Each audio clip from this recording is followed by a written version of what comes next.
డోన్ పట్టణ ప్రజలకి police Dhone sub divisional అధికారిగా ఒక విజ్ఞప్తి. ఎలక్షన్లు ప్రశాంతంగా జరిగినాయి. ఇప్పుడు రేపు ఎలక్షన్ కౌంటింగ్, ఓట్స్ కౌంటింగ్ ఉంది. కౌంటింగ్ సందర్భంగా 144 సెక్షన్ అమల్లో వచ్చింది. అట్లనే 30 పోలీస్ యాక్ట్ కూడా అమల్లోకి వచ్చింది. కాబట్టి ఎటువంటి సమావేశాలు కానీ, ర్యాలీలు కానీ, ఎటువంటి ఉత్సవాలు కానీ చేయడానికి వీలు లేదు. ఇవి నిషేధించబడ్డాయి. 6వ తేదీ దాకా ఎలక్షన్ కోడ్ అమల్లో ఉంటుంది.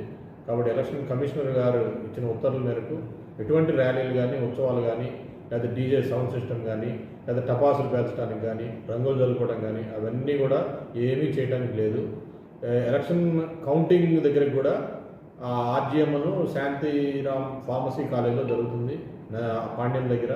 అక్కడికి ఓన్లీ పాస్ హోల్డర్స్, ఎవరైతే కంటెస్టింగ్ క్యాండిడేట్స్ తర్వాత వాళ్ళ తరఫున కౌంటింగ్ ఏజెంట్స్, వాళ్ళు పాస్లు ఇచ్చారు ఆల్రెడీ, వాళ్ళ వరకే అక్కడికి అలౌ చేస్తారు. మిగతా వాళ్ళని అలౌ చేయరు. దయచేసి ఆ కౌంటింగ్ సెంటర్ దగ్గరికి వెళ్దామని చెప్పి ఎవరు ప్రయత్నాలు చేయొద్దు. ఈ పాస్లు ఉన్నవాళ్లే వెళ్ళమని కోరుతున్నాం. అట్లనే రేపు డోన్ పట్టణ ప్రజలకి, ఆ వ్యాపారస్తులకి అందరికి కూడా విజ్ఞప్తి చేసేది ఏంటంటే, రేపు మొత్తం దుకాణాలు కానీ, అన్ని వ్యాపార సంస్థలు కానీ అన్నీ మూసివేయవలసిందిగా కోరుతున్నాము. ఎందుకంటే ఈ వ్యాపార సంస్థలు కానీ, హోటళ్ళు కానీ, టీ బంగులు కానీ ఉంటే అక్కడికి జనాలు గుమిగూడే అవకాశం ఉంది.